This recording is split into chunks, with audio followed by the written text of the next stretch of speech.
Alright, let's look at what happened in Season 2 of The Great, an almost entirely untrue story.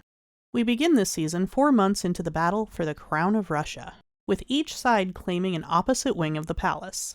On Catherine's side, we have Orlo and Velementov as well as the military. Catherine continues to look for Leo, though all reports say he is dead.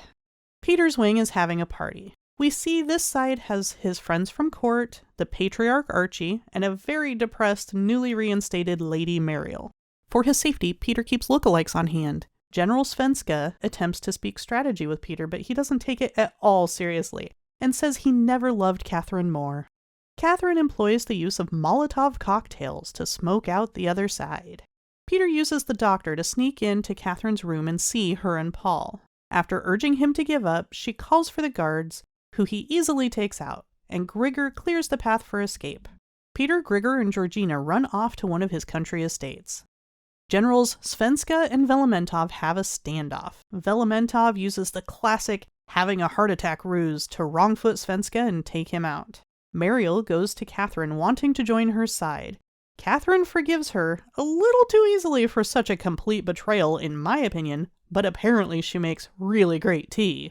Elizabeth returns, taking over care for Catherine's pregnancy and indulging in her new craving to eat dirt. Catherine sees Peter's chef Jean-Pierre loading up supplies, including dear Mummy, and follows him to Peter's villa. They surround the place and lure a starving Peter to give in with the smells of Jean-Pierre's cooking. He agrees to abdicate the throne in exchange for 20 minutes a day with her and baby Paul. After signing to make it official, he gives Catherine Leo's head in a bag. While Orlo and Velementov cheer their new empress, Catherine the Great, Peter says he has a plan.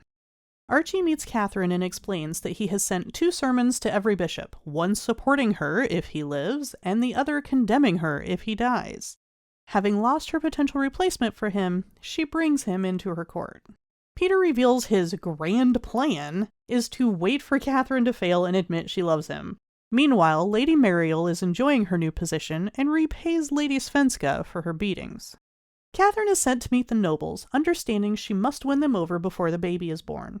She is disheartened by their rude treatment and the continuing rumor of her relations with a horse. A man named Tarzinski threatens her, but Archie uses his religious position to back him down.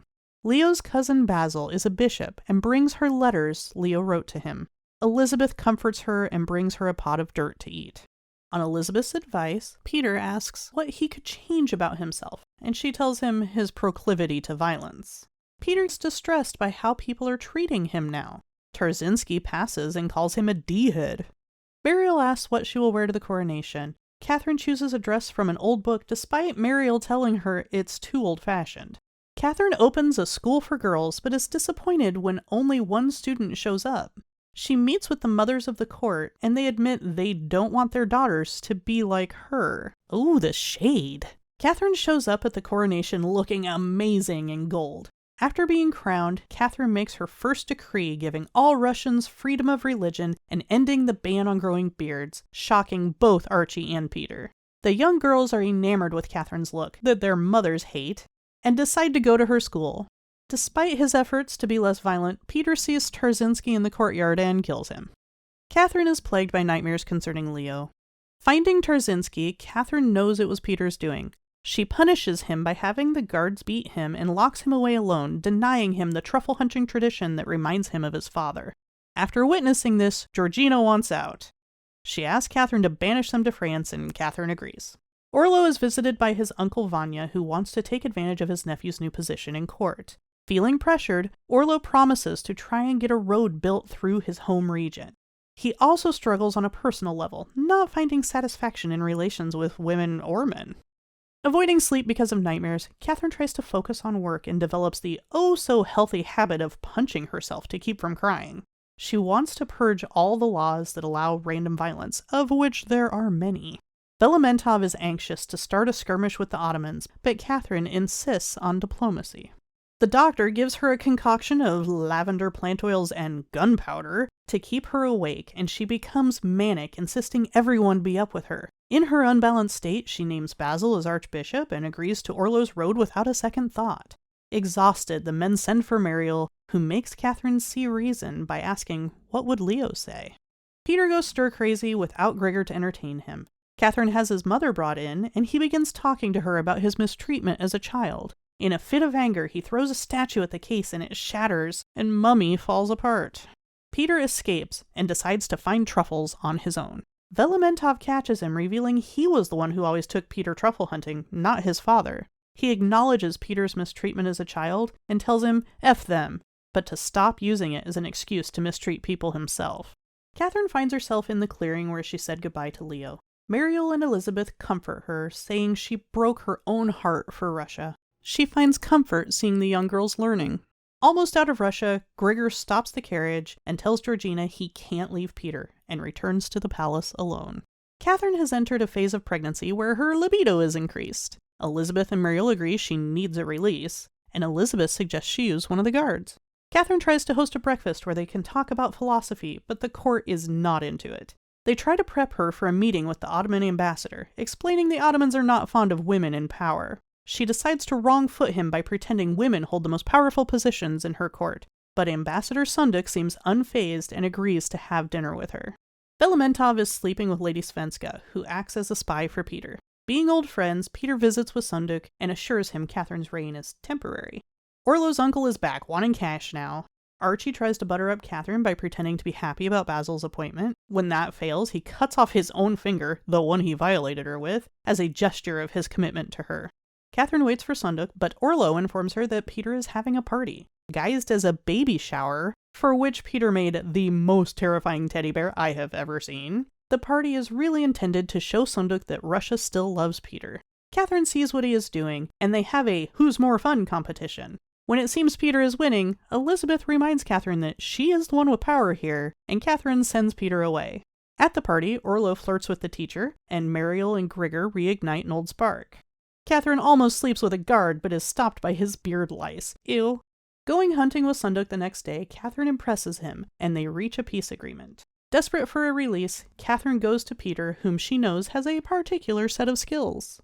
On Peter's orders, Arkady and Tatiana ambush Sunduk's carriage and kill him. Catherine is regretting her dalliance with Peter when she gets news of a giant lizard roaming the palace. She learns how superstitious the court is, as everyone has an omen story ranging from vomiting donkeys to chickens covered in bees. Frustrated, Catherine insists that her newly invited scientists will identify the creature. She is shocked when Father Basil publicly agrees it's an omen, and Archie insists that as patriarch, he alone can determine its true nature. Suspicious, Catherine confronts Archie, who admits he brought the crocodile to the palace. He gives her 3 conditions for handling the situation: get rid of Basil, repeal the freedom of religion, and to know God herself. Peter tries to be more mysterious around Catherine, letting her see him do things like read a book and make note of important thoughts. Elizabeth literally counsels him to make her think there's more to you than there really is. The croc attacks Elizabeth, which she recognizes from a book about the Americas. Feeling out of options, Catherine agrees to Archie's terms, and they go to the woods to commune with God. While tripping on mushrooms, they each see their love for Russia and realize they would be a formidable force working together. Mariel sees Shaky, her old roommate from the servants' quarters. She's been deemed too old and no lady will have her. Mariel takes her on despite her surly attitude and difficulty with basic tasks like pouring tea. Catherine uses opium-filled mice to sedate the crocodile and bring it before the people, hoping to prove reason and science won out.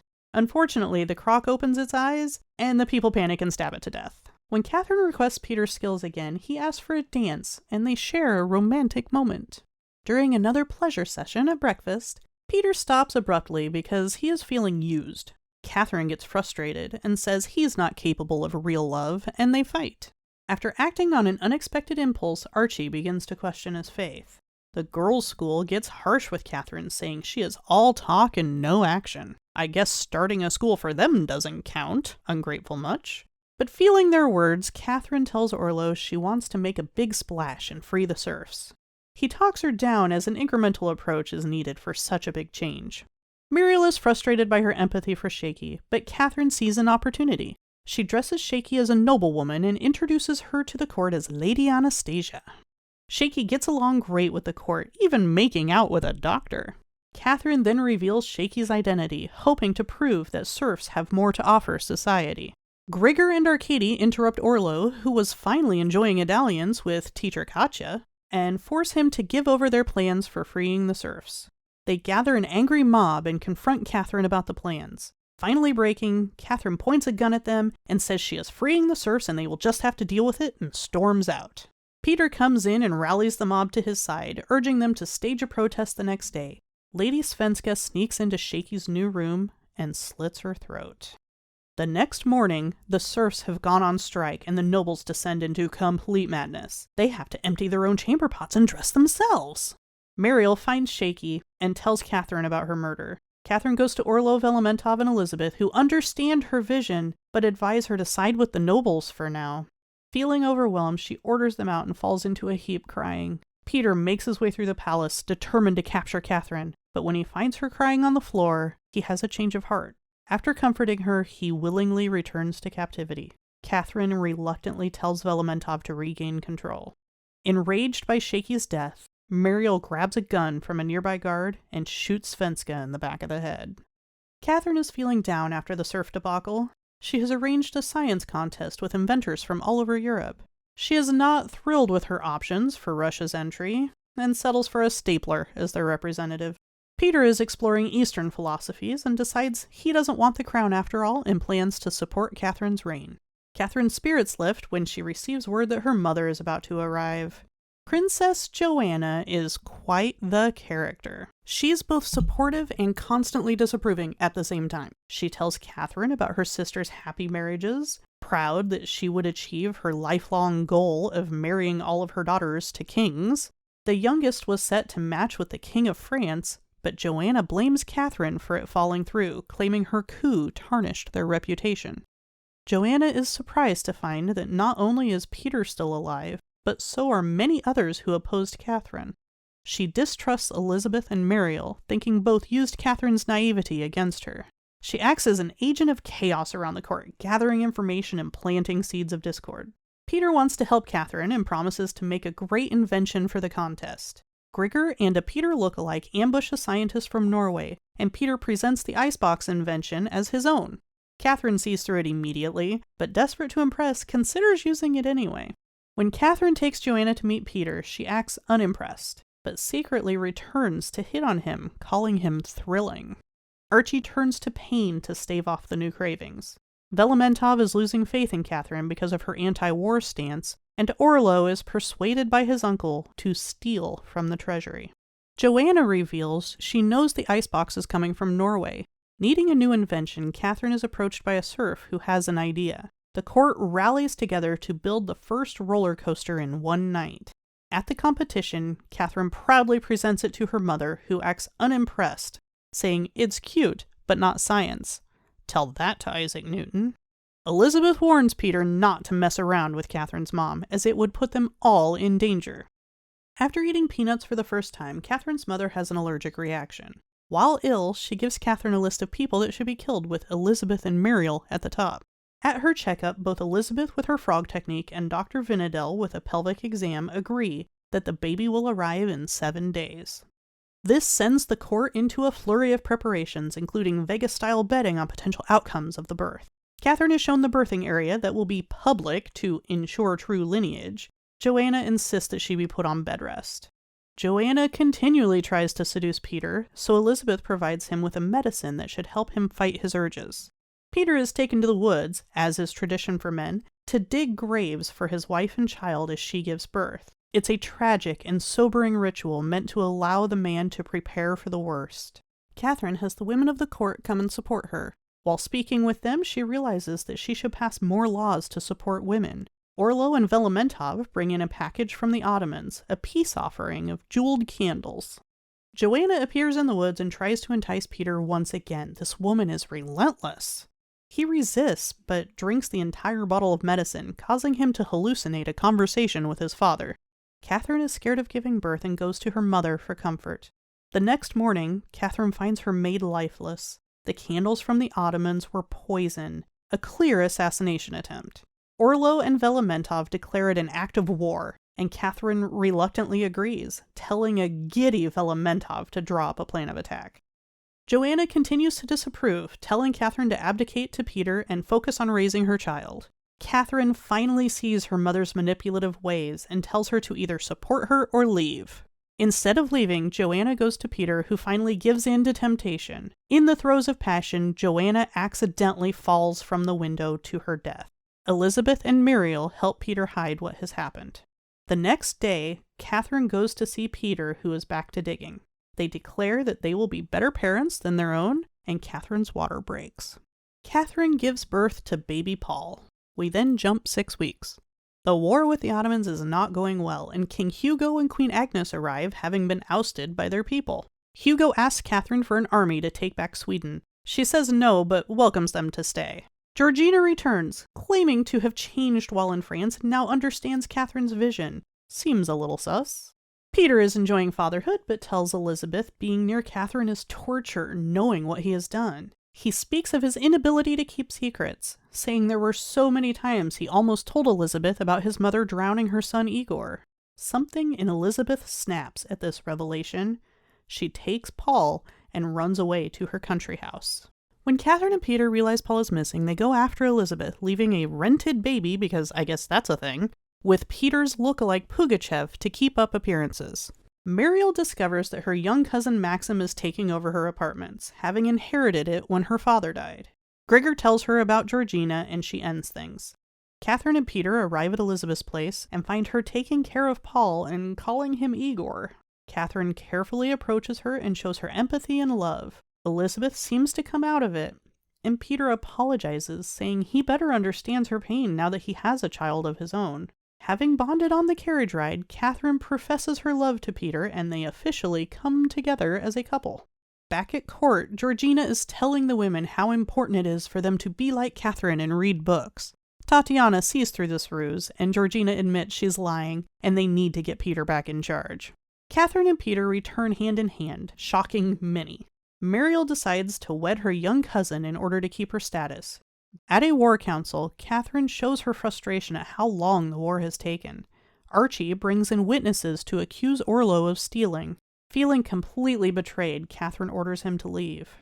Celebrating their new arrangement, Grigor lets slip about Peter's role in Joanna's death to Muriel. Catherine and Peter bask in the joy of their now mutual love. Catherine must go and meet with the Ottoman Sultan and try to bring an end to the war. Before leaving, she stops to see Muriel, who is preparing for her wedding later that evening. Catherine gushes about Peter, and Muriel can't hold in the secret any longer and tells her about Peter sleeping with and killing her mother. After taking a moment to grieve, Catherine goes to the war front, but takes out her anger by slapping Elizabeth and burning Velimentov's battle plans. Velimentov refuses to go with Catherine to meet the Sultan, so she takes this random dude. The Sultan pretends to hear her out, but is playing with her. He stabs Catherine in the hand, but acting on instinct, she pulls out the knife and kills him with it. The Sultan's guard is about to shoot her when Elizabeth takes him out, saving Catherine's life. Velimentov apologizes for sending Catherine alone, and Orlo explains his situation. Catherine barely hears them, though, practically paralyzed with the thought that she must kill Peter when she gets home. Back at the palace, Grigor has sensed from Muriel that Catherine knows, and he tells Peter, who consults his friends on what to do. What a brain trust. Hugo says to kill her, and Grigor suggests claiming innocence and staging an accident. After receiving Elizabeth's message, they pack up to flee, but looking at Paul's face, Peter can't take him from Catherine, and they turn back. Frustrated, the nobles begin to plan a coup. On the carriage ride home, Elizabeth reveals the whole situation to Catherine, explaining that they were trying to protect her from knowing who her mother really was, and the secret was an act of love, not betrayal. Just outside the palace, Archie proclaims he will be supporting Catherine in whatever is about to happen. Catherine arrives just in time for Muriel's wedding. Peter stands to give a speech about marriage, and he and Catherine exchange words very publicly. Finally, she seems to have forgiven him and takes Paul to put him to bed. After she leaves, Velimentov comes in and arrests most of the nobles, including Muriel. Sneaking into Peter's apartments, Catherine stabs him repeatedly in the back, then sobs, horrified at what she has done. Peter walks in, revealing it was his lookalike Pugachev that she stabbed. She embraces him in relief. They look on as Pugachev somehow stands up and walks out of the room. leaving them to sort out what will become of their marriage. And that's where we end Season 2 of The Great.